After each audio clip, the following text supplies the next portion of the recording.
Hubungan harmonis antara Real Madrid dan Manchester United mulai terjalin saat tragedi Munich yang menimpa skuad Setan Merah. Saat itu, Los Blancos rela menawarkan berbagai macam bantuan, mulai peminjaman pemain hingga bantuan finansial. Hubungan harmonis antara kedua tim terus berjalan hingga saat ini, dengan sering bertukar pemain demi membawa kejayaan di masing-masing klub. Cetak Gol coba merangkumnya sebagai berikut.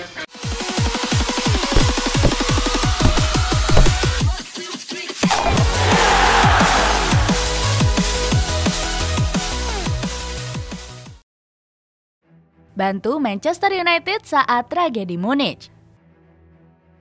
Manchester United pernah mengalami masa kejayaan di era kepelatihan Sir Matt Busby. Di era tersebut, Setan Merah sukses memunculkan bakat pemain muda dan meraih banyak trofi.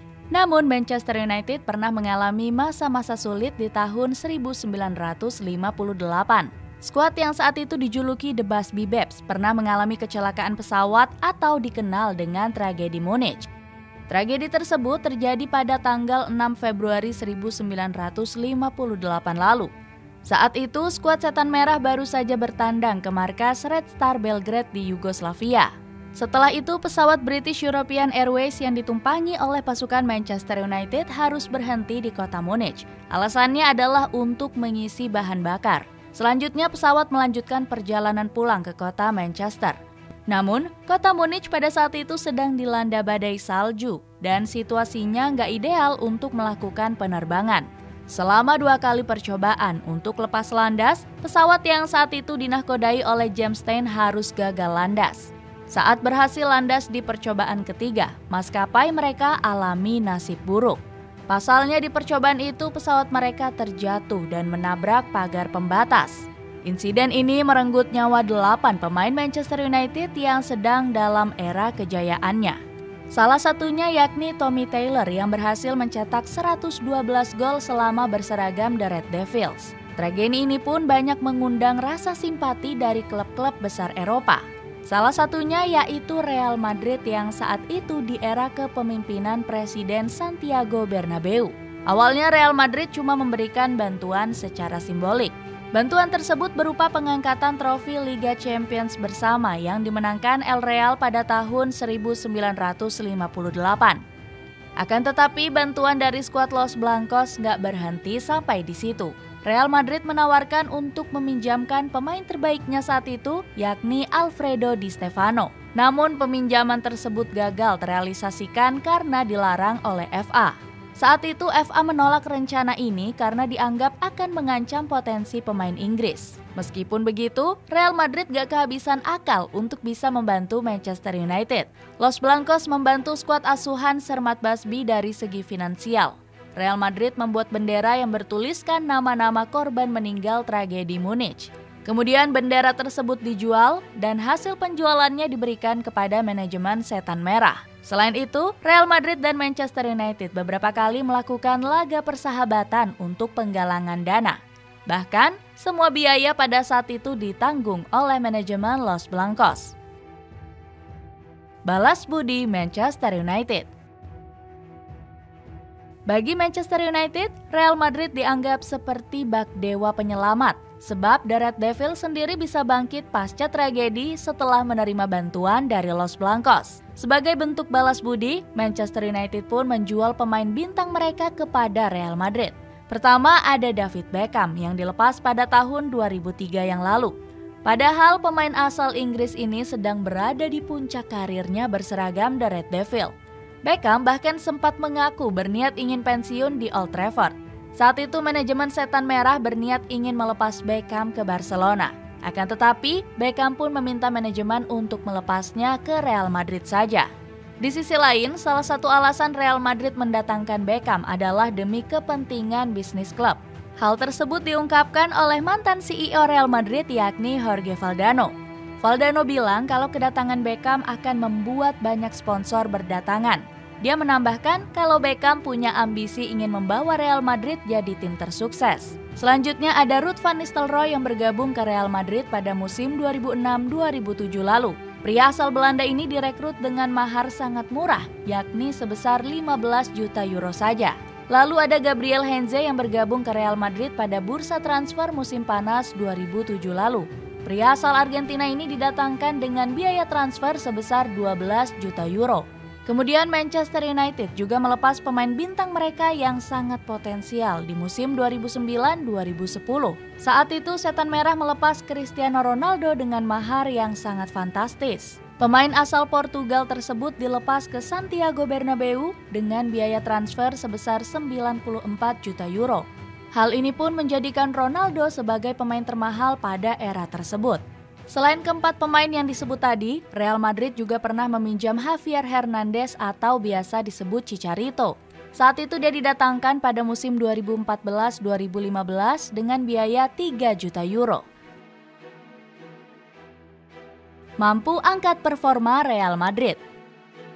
Tambahan amunisi dari Manchester United perlahan mampu mengembalikan masa kejayaan Real Madrid. Seperti diketahui, Los Blancos sendiri sempat merasakan era-era sulit. Mereka harus menelan pil pahit setelah dipastikan puasa gelar selama bertahun-tahun. Periode itu dimulai pada tahun 2002 saat Real Madrid memenangkan trofi Liga Champions. Sejak saat itu, mereka nggak pernah memenangkan trofi si kuping besar selama hampir 12 tahun. Dengan datangnya pemain dari Manchester United, membuat El Real kembali jadi klub disegani. Hal tersebut terbukti dengan beberapa capaian trofi yang diraih oleh Los Blancos. Dimulai dari era David Beckham yang didatangkan pada tahun 2003 lalu. Di musim tersebut, pria asal Inggris itu menjelma jadi salah satu pemain kunci. Beckham berhasil memberikan 1 gelar Piala Super Spanyol dan 1 gelar La Liga selama berseragam Los Blancos. Gak cuma itu aja, dia juga tampil gemilang dengan mampu mencatatkan 20 gol. Selanjutnya ada Ruud van Nistelrooy yang tampil ganas di musim perdananya bersama Real Madrid. Di musim 2006-2007, pria asal Belanda ini sukses mencetak 33 gol dari 47 pertandingan. Van Nistelrooy berhasil membawa Real Madrid meraih 2 gelar La Liga dan 2 gelar trofi Piala Super Spanyol. Sayangnya, faktor cedera menghambat karir pria kelahiran OS itu di Santiago Bernabeu. Kemudian ada Gabriel Heinze yang tampil dalam 60 laga selama berseragam El Real. Pria asal Argentina itu sukses menyumbangkan 1 trofi La Liga dan Piala Super Spanyol untuk Real Madrid. Terakhir ada nama Cristiano Ronaldo yang berhasil membawa kejayaan untuk Real Madrid. Pemain asal Portugal ini menjadi salah satu pemain tersukses di Santiago Bernabeu. Ronaldo bahkan berhasil menyumbangkan 16 trofi selama berseragam Real Madrid. Beberapa trofi itu termasuk 4 Liga Champions, 3 trofi UEFA Super Cup, dan 3 Piala Dunia antar klub. Balas budi Real Madrid. Selanjutnya, keharmonisan antara Real Madrid dan Manchester United kembali berlanjut. Kini, skuad Los Blancos yang berbalas budi dengan gak ribet dalam penjualan pemain. Pemain tersebut seperti Rafael Varane hingga Casemiro yang baru datang di musim panas tahun lalu. Pertama ada Rafael Varane yang hang Real Madrid di musim panas 2021 lalu. Bek asal Prancis ini didatangkan dengan mahar yang cukup besar, yaitu 40 juta euro. Kepergiannya dari Santiago Bernabeu sempat menjadi tanda tanya besar bagi para pemain El Real. Pasalnya saat itu Varane masih tampil ciamik dan bermain reguler di skuad Los Blancos. Namun setelah memutuskan pergi, dia membeberkan alasan tersebut. Varane bilang kalau dia ingin mencari tantangan baru dan sangat ingin bermain di Liga Inggris. Di sisi lain, Real Madrid memang berniat menjual sang pemain saat itu. Sebab mereka nggak mau kehilangan Varane secara gratis karena kontraknya bakal segera berakhir. Selanjutnya ada Casemiro yang mengikuti jejak Varane ke Manchester United. Gelandang timnas Brazil itu hengkang ke Old Trafford dengan mahar 70 juta euro. Akan tetapi kepergiannya dari skuad El Real sempat membuat para penggemar El Real marah. Alasannya dia saat itu dianggap lebih mementingkan uang daripada karirnya yang cemerlang di Real Madrid. Mendengar hal tersebut, Casemiro memberikan komentarnya. Pemain 31 tahun ini menyebut kalau alasannya pergi ke skuad Setan Merah bukan karena uang, melainkan ia ingin menjajal Liga Inggris yang dinilainya lebih kompetitif dari La Liga. Selain itu, kedatangannya sempat mendapat komentar negatif dari Rio Ferdinand. Legenda Manchester United ini bilang kalau pembelian Casemiro merupakan strategi transfer yang blunder.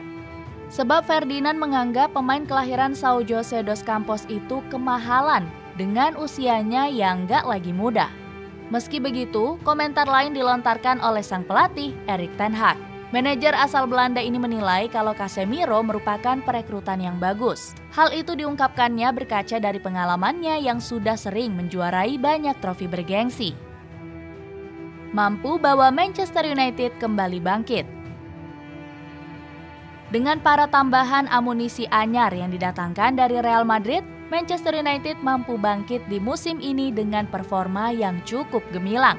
Kita mulai dari Rafael Varane yang musim pertamanya berjalan kurang begitu baik. Di bawah asuhan Ole Gunnar Solskjaer, dia cuma mampu membawa Setan Merah finish di posisi 6 Liga Inggris. Selain itu, Varane cuma bermain di 22 laga karena sempat menderita cedera hamstring. Namun semua itu berbanding terbalik dengan pencapaian yang diraihnya musim ini. Sejak kedatangan Casemiro yang merupakan partnernya saat bermain di Real Madrid, keduanya menjelma menjadi pemain reguler Setan Merah di bawah asuhan Erik ten Hag. Varane menjadi duet tangguh di lini belakang bersama Lisandro Martinez, sedangkan peran Casemiro nggak tergantikan di lini tengah skuad The Red Devil. Bahkan performa hebat keduanya berhasil menghadiahkan trofi Carabao Cup untuk Manchester United. Saat itu skuad Setan Merah berhasil mengandaskan Newcastle United dengan 2 gol tanpa balas. Casemiro tampil dengan sangat apik dan menyumbangkan 1 gol kemenangan Setan Merah. Sedangkan 1 gol lainnya dilesakan melalui kaki Marcus Rashford. Gak cuma mengemas gol, Casemiro di laga ini juga mempertontonkan jiwa leadership-nya. Selesai laga, dia terlihat masih mempertanyakan keputusan egois dari Bruno Fernandes. Sebelum laga berakhir, gelandang asal Portugal ini terlihat memiliki opsi mengumpan ketimbang menendang langsung. Namun saat itu lebih memilih opsi menendang langsung. Alhasil tendangannya masih mampu dihalau dengan baik oleh Loris Karius. Trofi ini menjadi gelar pertama mereka sejak terakhir kali juara pada tahun 2016 yang lalu saat menjuarai Europa League. Selain Carabao Cup, skuad Kapal Iblis masih memiliki peluang besar untuk menambah koleksi trofi musim ini. Sebab mereka masih berjuang di Europa League dan bakal berhadapan dengan Sevilla di babak perempat final. Selain itu di FA Cup juga sama, mereka bakal berhadapan dengan Fulham di babak 8 besar. Di sisi lain, Manchester United masih berpeluang untuk menjuarai Liga Inggris. Namun kans tersebut terbilang sulit karena mereka saat ini sudah terpaut 16 poin dari Arsenal di posisi puncak klasemen. Itulah ulasan harmonisnya hubungan Real Madrid dan Manchester United sejak dulu. Bagaimana pendapatmu? Apakah menurutmu hubungan ini saling menguntungkan satu sama lain? Atau ada satu pihak yang dirugikan? Coba tulis pendapatmu di kolom komentar di bawah ini.